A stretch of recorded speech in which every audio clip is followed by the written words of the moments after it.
The ship screamed through the sky like a dying bird. Commander Zarath fought with the controls as her reconnaissance vessel spun out of control. Warning lights flashed red across the cockpit.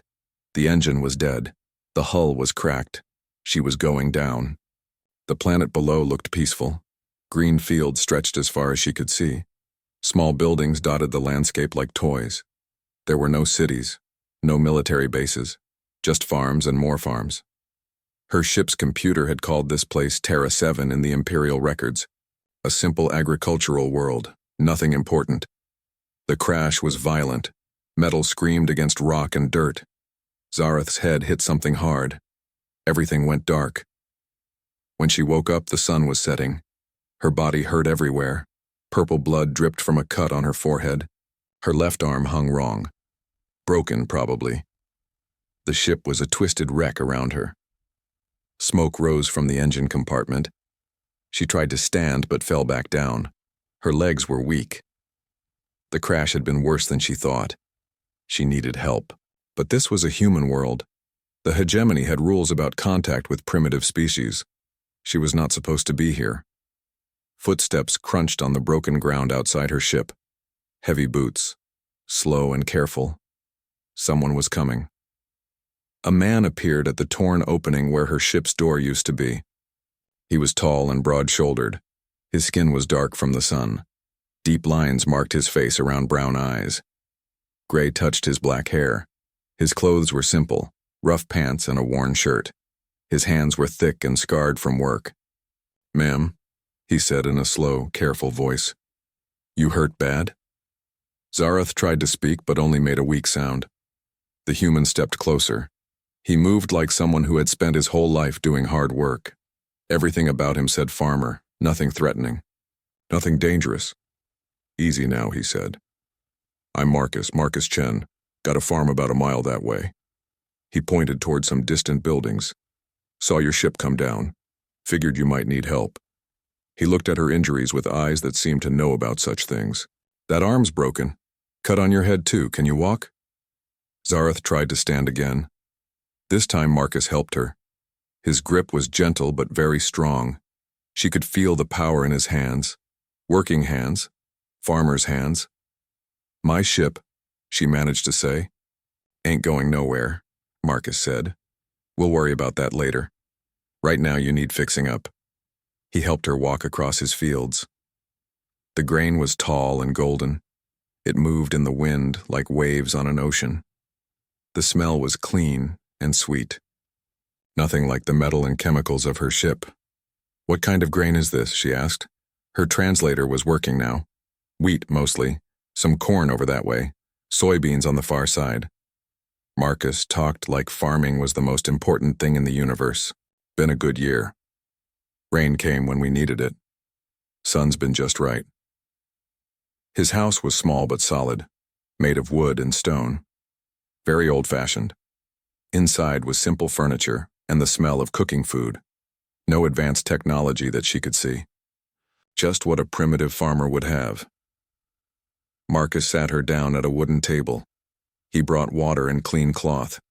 His movements were careful and sure as he cleaned her wounds. Someone had taught him basic medical care. "You're not from around here," he said.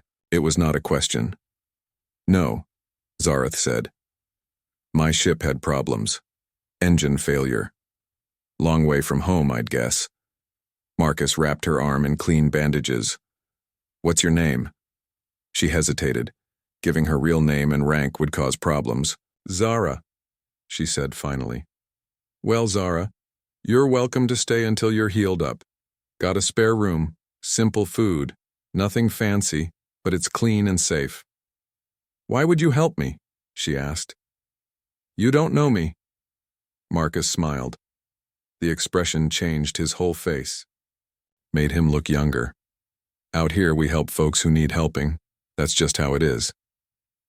Over the next few days, Zarath learned about Marcus's life. He got up before sunrise every day, fed his animals, checked his crops, fixed whatever needed fixing. He worked with his hands from dawn until dark. He lived alone. Never married, he said. Too busy with the farm. He talked about weather patterns and soil conditions, about when to plant and when to harvest. His whole world seemed to be this small farm and the endless cycle of growing things. "Don't you get lonely?" she asked one evening as they sat on his porch. "Got the animals," he said. "Got the land. Been here most of my life. My father's farm before me. His father's before that. Good land. Good life. But there's a whole galaxy out there. Other worlds. Other peoples." Marcus was quiet for a long moment. "Galaxy's a big place," he said finally. "Lots of things out there. Some good, some not so good. Found I like it better here." The way he said it made her curious, like there was more to the story.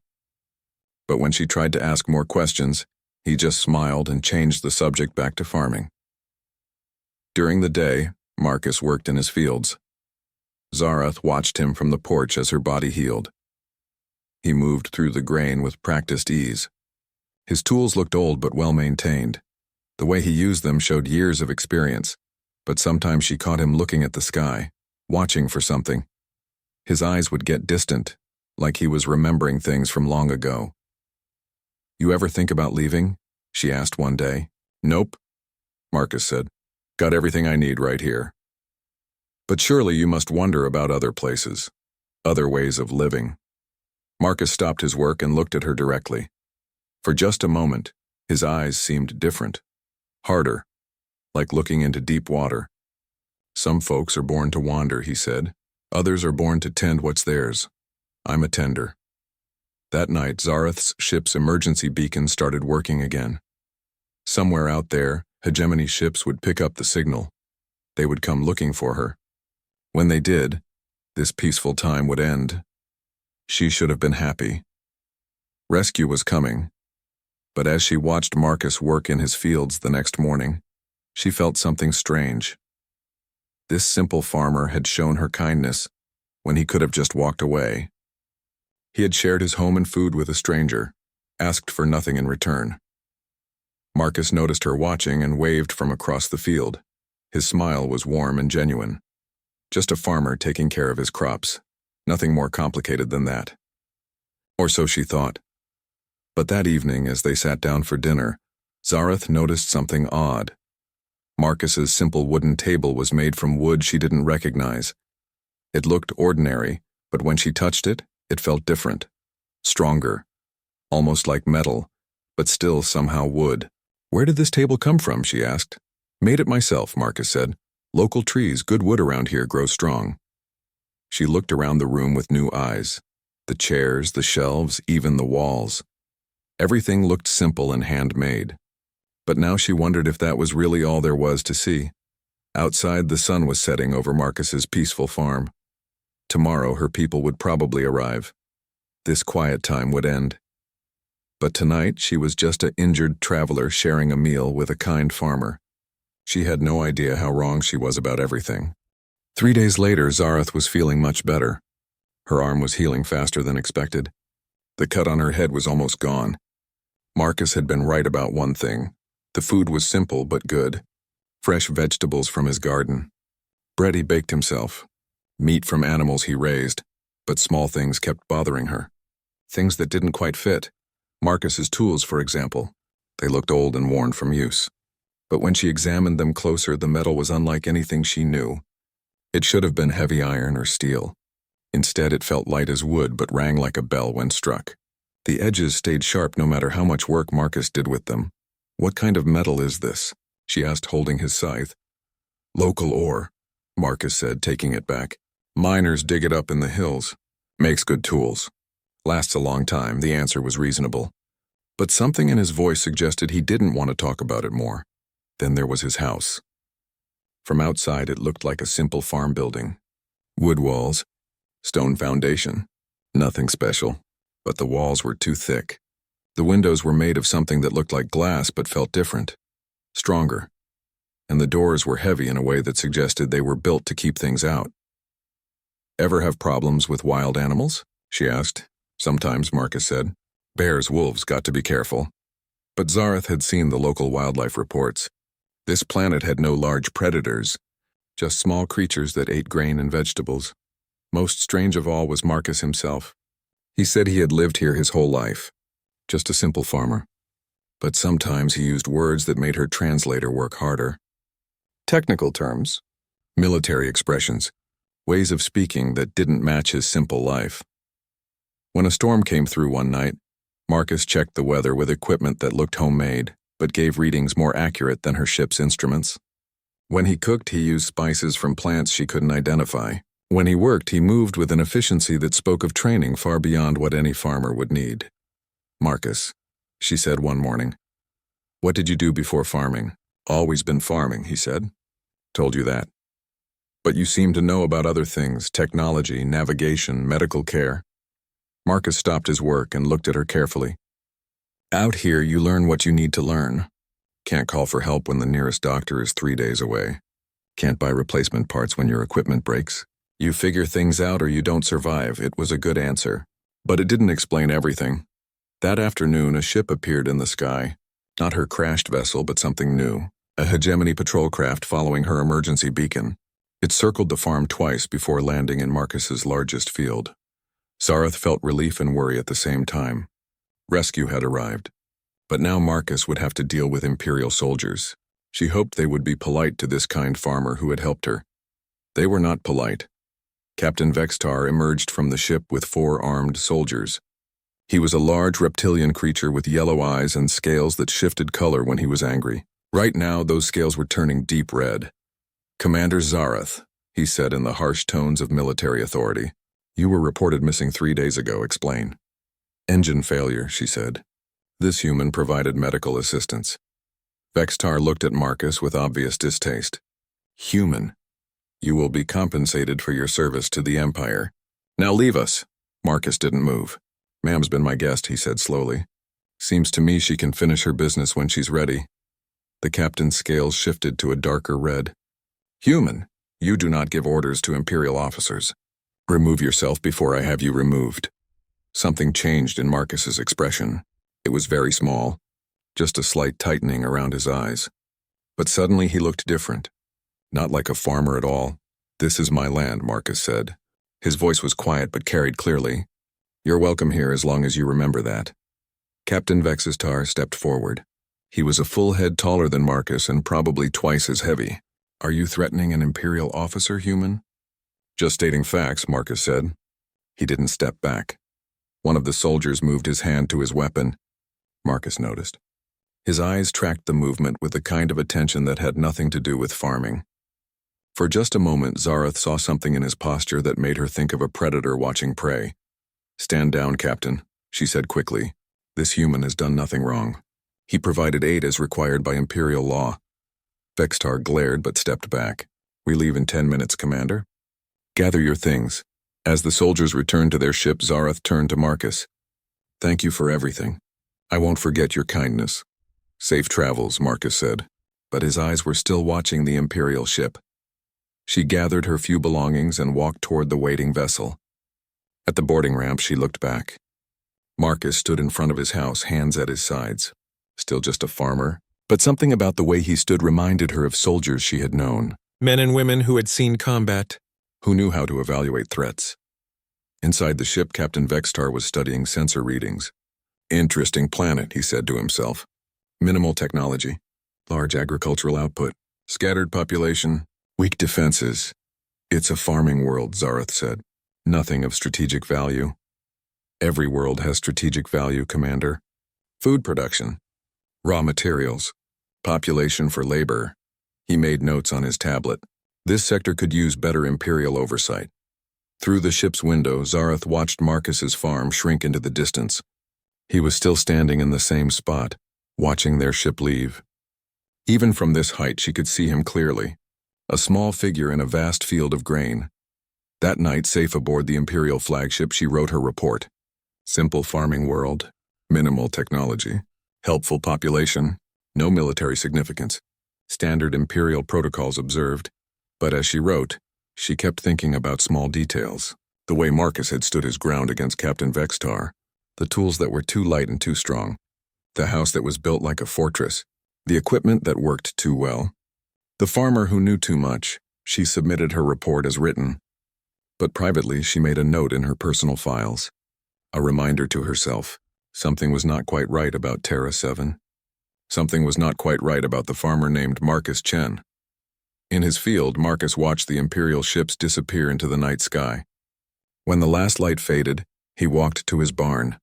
In the back, hidden behind stacks of grain, was a communication device that definitely didn't belong on a primitive farming world. He activated it with practiced movements. A holographic display appeared, showing him tactical information about the Imperial vessels, their weapons, their shield frequencies, their crew complement old habits, he thought to himself. Die hard. He shut off the device and returned to his house. Tomorrow would bring more work, crops to tend, animals to feed. The simple life of a farmer. But tonight, Marcus Chen sat on his porch and thought about Captain Vextar's words. Better Imperial oversight. Strategic value. Every world has value. The Empire was thinking about Terra 7 in ways that had nothing to do with farming. Marcus looked up at the stars. Somewhere out there, his old unit was scattered across a dozen worlds, living quiet lives, pretending to be civilians, hoping never to remember what they once were. He hoped that hope would last, but if it didn't, the Empire would learn something important about farmers. Something about the difference between choosing peace and being unable to fight. The difference was everything. 2 weeks passed before the Empire returned to Terra 7. This time, they came in force. Marcus was checking his irrigation system when the sky darkened with ships. Not just one patrol vessel, but an entire occupation fleet. Massive transports, battle cruisers, drop ships filled with soldiers. The kind of force the Empire used when they decided a world belonged to them. He set down his tools and walked to his house. Inside, he activated the hidden communication device. Across the planet, similar devices came online. Farmers and shopkeepers and teachers began talking to each other in coded phrases about weather and crops and livestock. To anyone listening, it sounded like rural folk sharing gossip. But Marcus heard the real message underneath. Confirmed sightings, troop movements, weapons counts, landing zones. Harvest time, he said into the device. Around the planet, people who had been living quiet lives for decades heard those words and felt something cold settle in their stomachs. The first Imperial dropship landed in Marcus's wheat field, crushing a week's worth of crops under its massive landing legs. Soldiers poured out, weapons ready. Captain Vextar led them, his scales bright with satisfaction. "Attention, human," he called through a voice amplifier.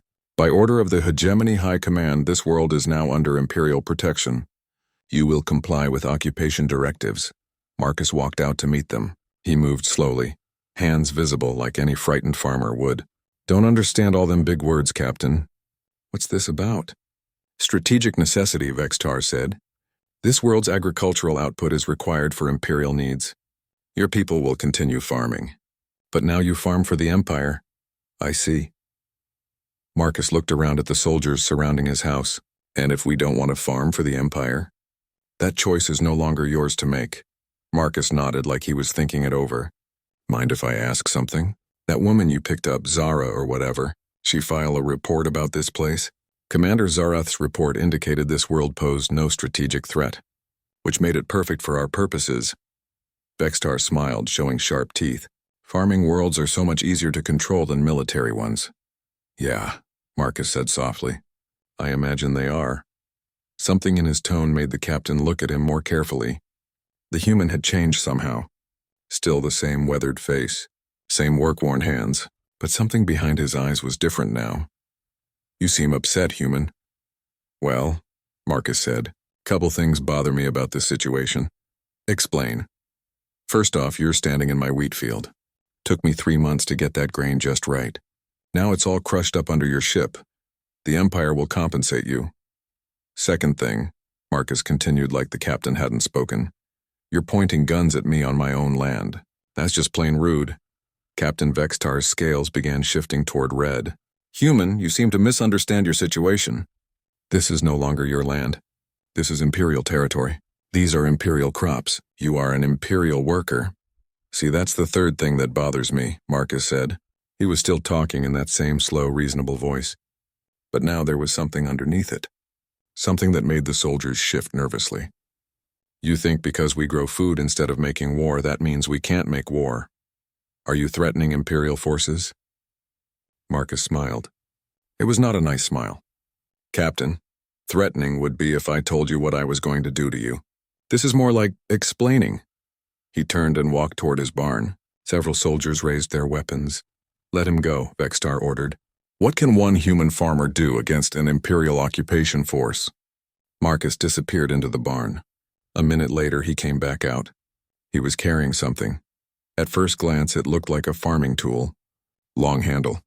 Curved blade. Something for cutting grain. But as he walked closer, the soldiers could see it wasn't quite right. The metal was too dark. Too smooth.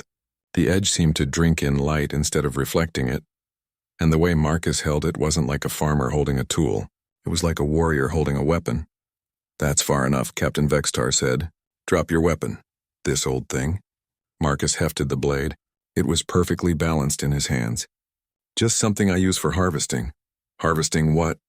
Marcus's smile got wider. And colder. Depends on the season. He moved. What happened next took less than 30 seconds, but Captain Vextar would remember every detail for the rest of his very short life. The human farmer suddenly wasn't a farmer anymore. He was something else entirely. The blade sang through the air. Not fast, Marcus didn't seem to be hurrying. But somehow he was always in exactly the right place at exactly the right time. Weapons fired but hit empty space. Soldiers lunged but grabbed nothing. Meanwhile, that impossible blade found every gap in their armor. When it was over, Marcus stood alone in his ruined wheat field. The only sound was wind moving through the grain that was still standing. His blade was clean. It always stayed clean. Captain Vextar lay on his back staring up at the sky. His scales had gone gray, the color they turned when life was leaving them. What are you? He whispered.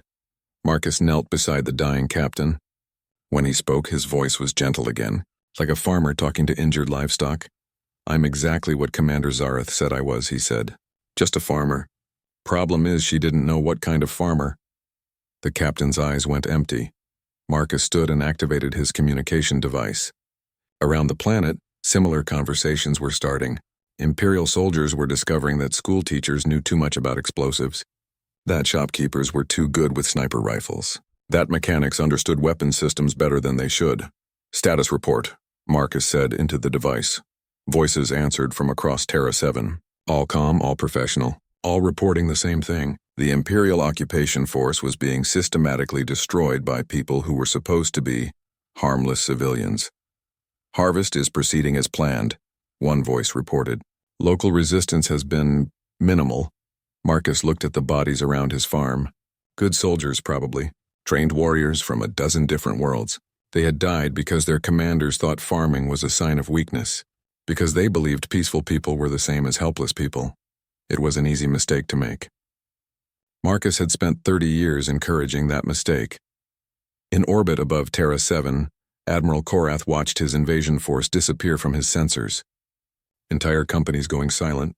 Dropships failing to report. Landing zones going dark. Sir, his communications officer reported. We're receiving a transmission from the surface. Single source. Audio only. Put it through. A human voice came over the speakers.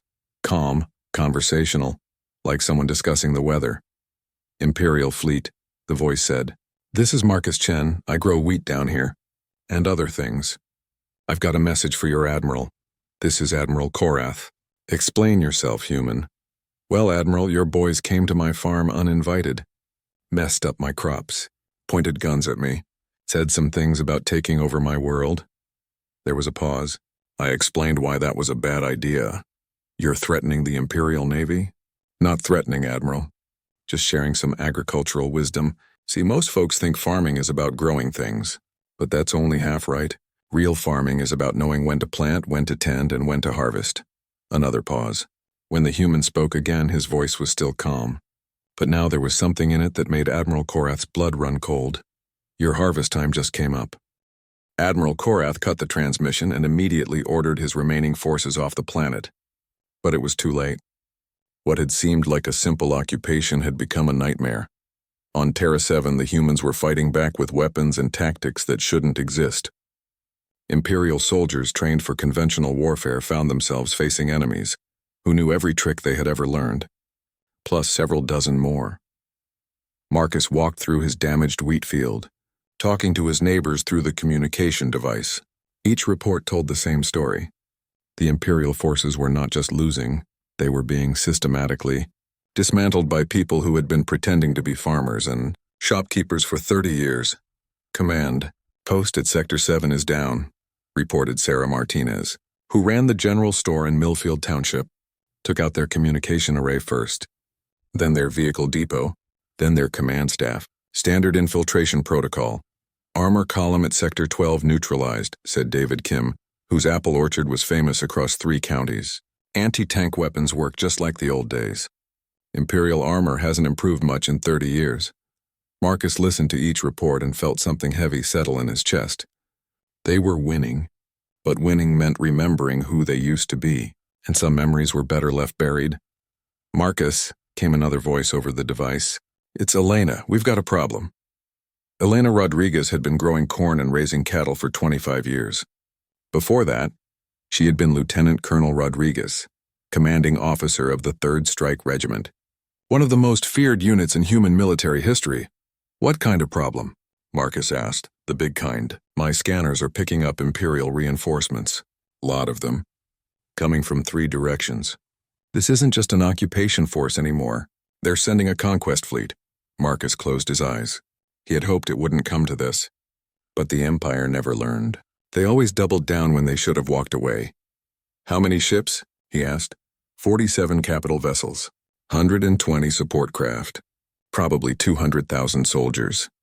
Elena's voice was grim. Marcus, they're not coming to occupy us anymore. They're coming to wipe us out. Around the planet, the communication network went quiet. Everyone was doing the same calculation.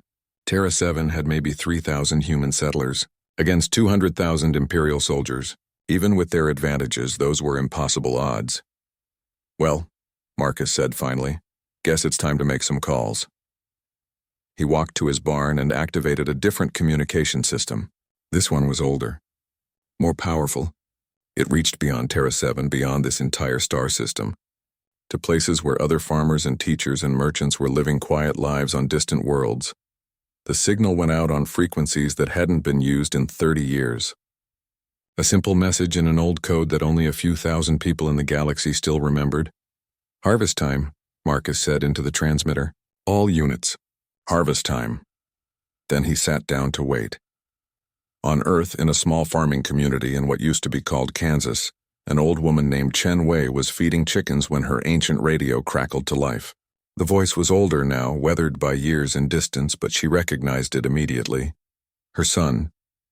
Her boy who had gone to the stars to fight in wars she couldn't imagine. Who had written letters about terrible things and wonderful victories. Who had come home once briefly to tell her he was done with fighting forever. Harvest time, the radio said. All units. Harvest time. Chen Wei set down her grain bucket and walked to the house. In the basement, behind shelves of preserved vegetables, was a metal box she hadn't opened in 3 decades. Inside were things that belonged to a different life.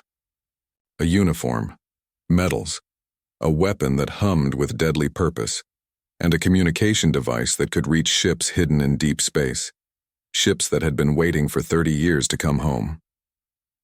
Across the galaxy, on 100 different worlds, the message was received by teachers who remembered more than just lesson plans, by doctors who had once been field medics in the worst wars ever fought, by musicians who knew the difference between a harmonic frequency and a weapons targeting system, by farmers who grew grain with tools that could cut through battleship armor.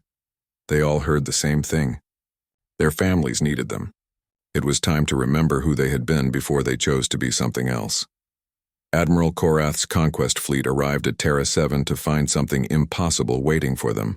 Ships, human ships. Dozens of them appearing out of empty space like they had been hiding behind the stars themselves. Where did they come from? Korath demanded. Unknown, sir, his tactical officer replied. Sensors show no previous contact. They just appeared. The human ships were old. Some were clearly military vessels from an earlier era. Others looked like they had been converted from civilian craft. All of them were scarred from battles fought long ago, but they moved with a precision that made Korath's blood run cold. These weren't random pirates or desperate colonists. These were military formations, Professional warriors operating with the kind of coordination that came from fighting together for years. "Sir," the communications officer said, "we're receiving a transmission from the lead human vessel. Put it through." A new voice came over the speakers. Not Marcus this time, but someone else. Someone older. Female. With the kind of authority that came from commanding starfleets. "Imperial forces," the voice said. "This is Admiral Chen Wei, First Fleet Human Defense Force. You are ordered to withdraw from human space immediately." Korath stared at his tactical display. "Human Defense Force? There is no Human Defense Force. Humans have no military." "Sir," his intelligence officer said quietly, "according to our files, there was a Human Defense Force 30 years ago, during the border wars. But they were disbanded after the peace treaties." "Disbanded or retired?" Admiral Chen Wei's voice came through clearly. "Because there's a difference." On the surface of Terra 7, Marcus looked up at the ships filling the sky above his farm. Ships he recognized. Ships that carried people he had served with. People who had chosen peaceful lives but never forgotten how to fight. His communication device crackled. "Marcus, this is Admiral Chen. Good to see you again, son." "Hello, Mother," Marcus said. "Thanks for coming. Wouldn't miss it. These Imperial folks been giving you trouble?" Marcus looked around at his ruined wheat field. At the bodies of soldiers who had thought farmers were easy targets. At his barn where weapons older than the Empire itself waited in the darkness. "Nothing I can't handle," he said, "but it's good to have family close by." Above them, the Imperial conquest fleet found itself facing an impossible choice. Fight a war against enemies who had spent 30 years pretending to be harmless. Against ships that appeared out of nowhere and moved like they owned the space between stars. Or admit that sometimes the people you think are weakest turn out to be the most dangerous of all. The battle for Terra 7 lasted exactly 17 minutes. Admiral Korath had commanded Imperial fleets for 15 years. He had conquered 12 worlds and crushed a dozen rebellions. But he had never faced anything like this. The human ships moved wrong. They should have been slow and clumsy compared to modern Imperial vessels. Instead, they flowed through space like they were dancing. Every movement was perfect. Every shot found its target. Every maneuver put them exactly where Imperial weapons couldn't reach. "How are they doing this?" he demanded. "Unknown, sir," his tactical officer replied. His voice was tight with fear. "Their technology should be inferior, but they're predicting our movements, countering our strategies before we implement them." What Admiral Korath didn't understand was that Admiral Chen Wei and her fleet weren't fighting with superior technology. They were fighting with superior experience. These ships had been hidden in deep space for 30 years, but their crews had never stopped training. Never stopped learning. Never stopped preparing for the day someone would threaten their families. They knew every Imperial ship design, every weapon system, every tactical doctrine, because they were the ones who had forced the Empire to develop those things in the first place. On Terra 7, Marcus stood in his ruined wheat field and watched the sky light up with weapons fire. Each flash represented years of planning, decades of preparation, a lifetime of choices that had led to this moment. His communication device crackled with reports from around the planet. Imperial ground forces were surrendering or retreating. The occupation was over before it had really begun. "Marcus," came Elena's voice, "we've got survivors requesting medical assistance." "What's our protocol?" "Same as always," Marcus replied. "We help people who need help. That's what farmers do." Above them, Admiral Chen Wei's voice came through the planetary communication system. Not the military channel this time, but the frequency every human on Terra 7 could hear. "All Imperial forces," she said, "this is your final warning. Withdraw immediately or face total destruction." Admiral Korath looked at his tactical display. Half his fleet was gone. The other half was damaged and demoralized. His ground forces were scattered or captured, and the human ships were moving into formation for what looked like a final attack. "Sir," his communications officer said, "Admiral Chen is requesting private communication. Put her through." "Admiral Korath," came the old woman's voice, "I think we need to talk. What is there to discuss?" "You've already won. That's exactly what I want to discuss. You see, Admiral, my people just wanted to be left alone, to grow crops and raise families and live peaceful lives. But your empire couldn't allow that." Korath said nothing. "So now we have a choice to make," Admiral Chen continued. "We can finish this fight.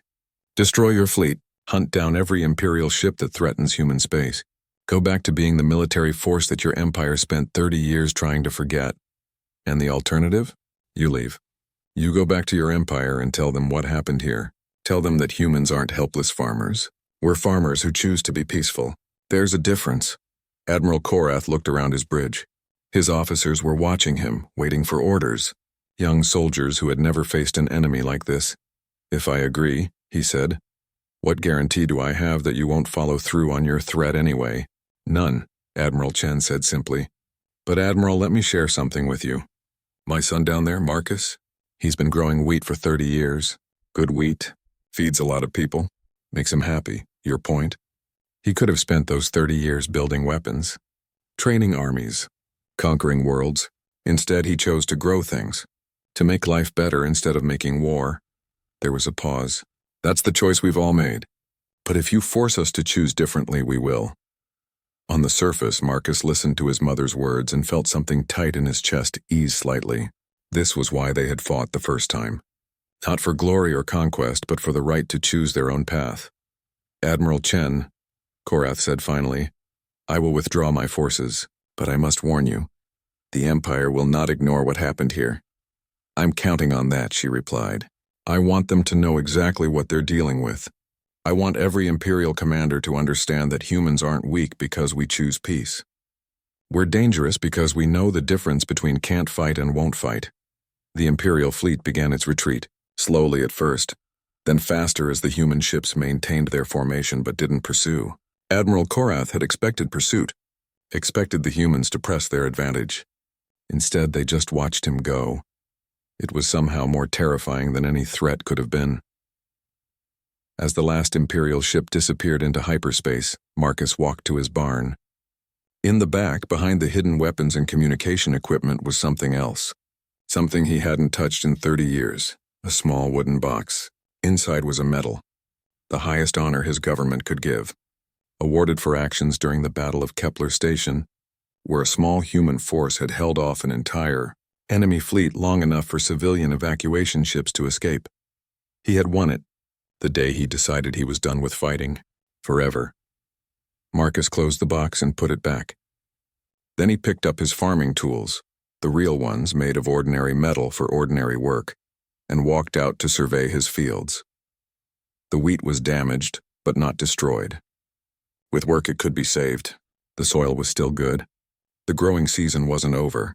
His communication device buzzed one more time. Admiral Chen's voice now coming from one of the ships preparing to disappear back into deep space. Marcus, she said, you did good, son. I'm proud of you. Thanks, Mother. Safe travels. Take care of yourself. And Marcus, plant extra wheat next year. Something tells me the galaxy is going to need more food and fewer wars. The human fleet vanished as suddenly as it had appeared, returning to their hidden bases and scattered worlds, going back to lives as teachers and doctors and mechanics, as if the last few hours had been a dream, but they weren't a dream. Across the galaxy, Imperial commanders were receiving Admiral Korath's report, learning about Terra 7, about farmers who fought like demons and ships that appeared from nowhere, about humans who had spent 30 years pretending to be harmless. In the hegemony capital, Commander Zarath read the same report. She thought about a weathered farmer who had shared his table with a stranger, who had shown kindness when he could have shown fear, who had been exactly what he seemed to be, and something else entirely. She thought about his table made of impossible wood, his tools that were too light and too strong, his eyes that sometimes looked like they had seen things no farmer should see. She had written in her report that Terra 7 posed no strategic threat. She had been wrong, but not in the way Admiral Korath thought. The threat wasn't that humans were secretly warriors pretending to be farmers. The threat was that they really were farmers. Farmers who were so good at fighting that they could choose not to fight, who were so dangerous that they could afford to be peaceful. On Terra 7, Marcus worked in his fields until sunset. His wheat was growing back already. In a few months there would be a harvest. Food for his neighbors, grain for trade. The simple abundance that came from good soil and patient work. But now, hidden in his barn, were other tools. Ancient weapons that hummed with power, communication equipment that could reach across the galaxy. reminders of who he had been before he chose to become someone else. The Empire would remember Terra 7. They would tell stories about farmers who had destroyed a conquest fleet, about peaceful worlds that turned out to be anything but helpless. And maybe, if the Empire was smart, they would learn the most important lesson of all. Sometimes the most dangerous people are the ones who choose not to be dangerous. Sometimes the greatest warriors are the ones who put down their weapons and pick up farming tools. Sometimes peace isn't a sign of weakness.